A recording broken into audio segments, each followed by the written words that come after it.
شکریہ، بہت شکریہ جی. اب ڈاکٹر حیدر علی صاحب.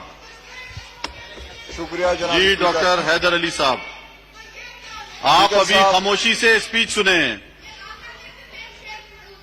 جی آپ کا ہو چکا ہے ٹائم. ڈاکٹر حیدر علی صاحب آپ اپنی بات مکمل کریں. اگر آپ نے شکریہ، بولنا ہے شکریہ. آپ کا مائک کھلا ہے، آپ اپنی بات شروع کریں. شکریہ جناب اسپیکر صاحب. میں اپنی بات شروع کریں. عددی اور تکنیکی پہلو میں نہیں جاؤں گا. میں ایک سیاسی طالب علم کی حیثیت سے جو اس کا سیاسی پہلو ہے اس پہ اپنے ناقص رائے کا اظہار کروں گا. جناب اسپیکر، اس میں کوئی دو رائے نہیں کہ اس وقت پاکستان کی معیشت تباہی کے دہانے پہ ہے اور ہمارے اوپر معاشی دیوالیہ پن کے بادل منڈلا رہے ہیں.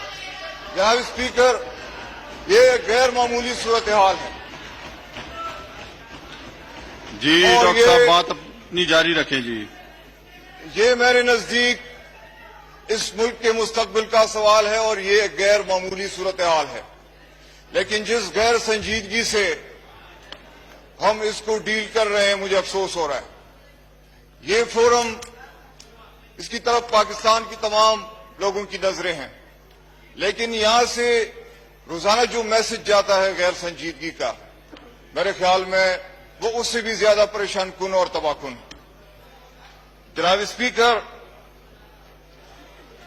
میں کوشش کروں گا آپ کا نام پہلے. کہ پچھلے 72 سال کے دوران پاکستان سیاسی اور معاشی طور پہ جو اس نہج پہ پہنچ چکا ہے اس کے اسباب کیا ہیں، اس کے محرکات کیا ہیں اور اس کے ذمہ دار کون ہیں. یہ ایک دن یا 9 ماہ کی بات نہیں ہے. آج اس طرف ہمارے جو دوست بیٹھے ہوئے ہیں اور پاکستان تحریک انصاف کی 9 ماہی 9 مولود حکومت پہ تمام ذمہ داری ڈالنے کی کوشش کر رہی ہے، یہ پاکستانی عوام کو گمراہ نہیں کر سکتے. جناب اسپیکر، میں سمجھتا ہوں کہ 3 عوامل ہیں جو ہمیں یہاں تک لے آئی. بین الاقوامی مالیاتی ادارے، بین الاقوامی مفاداتی سیاست اور یہاں کا اسپوائلڈ رولنگ ایلیٹ، جو کہ جن کی خود غرضی نے، جن کی بے حسی نے اور جن کی نااہلی نے پاکستان کو یہاں تک پہنچا دیا ہے. جناب اسپیکر، ہمیں معاشی غلامی کے وش سائیکل میں دھکیل دیا گیا ہے اور میں سمجھتا ہوں کہ جب تک nations dependent economically can not be independent politically. اب یہ ایک ڈیلیما ہے کہ اگر ہم اس معیشت سے نکلنے کے لیے آزاد سیاسی فیصلے چاہیے، لیکن ہم ڈیپینڈنٹ ہیں بین الاقوامی معیشت پر اور ان کے اداروں پہ. تو اگر ہم معیشت کو آزاد کرنا چاہتے ہیں ہماری سیاست غلام ہوتی ہے. اگر ہم سیاست کو آزاد کرنا چاہتے ہیں تو ہم معاشی طور پہ غلام ہو جاتے ہیں.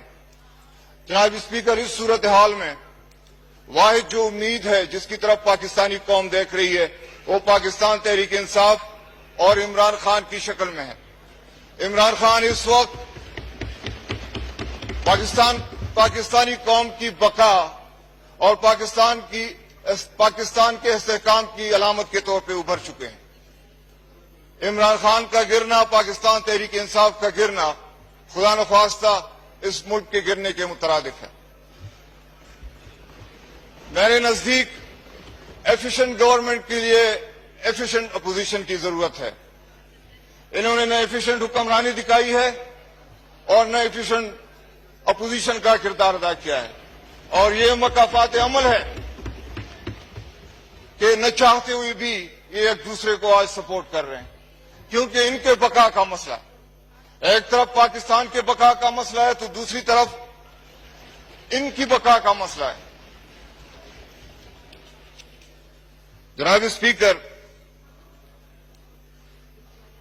اس طوحال معیشت کے پاکستان پہ جو اثرات ہیں اور جو مظاہر ہیں میں اس پہ بھی بات کرنا چاہوں گا. اس وقت پاکستان کی 40% آبادی غربت کے لکیر کے نیچے چلی گئی. اس وقت پاکستانی قوم پیدائشی طور پہ مقروض، ذہنی طور پہ اور جسمانی طور پہ مفلوج پیدا ہو رہی ہے. اس کی ذمہ داری بھی کیا پاکستان تحریک انصاف پہ ہے. اس وقت پاکستان غیر محفوظ اور کرپٹ ممالک کے پہلے 10 نمبروں میں آتا ہے اور سر فہرست ملکوں میں شامل ہے. یہ بھی کیا پاکستان تحریک انصاف اور عمران خان کی پالیسی کا نتیجہ ہے. جناب اسپیکر، ہمیں اس دلدل سے نکلنے کے لیے سنجیدگی کی ضرورت ہے، اور اگر یہ ناکامی ہوتی ہے اس ریاست کی تو یہ ناکامی ہم سب کی ناکامی ہے. ہمیں اپنے ملک کو اس دلدل سے نکالنا ہے.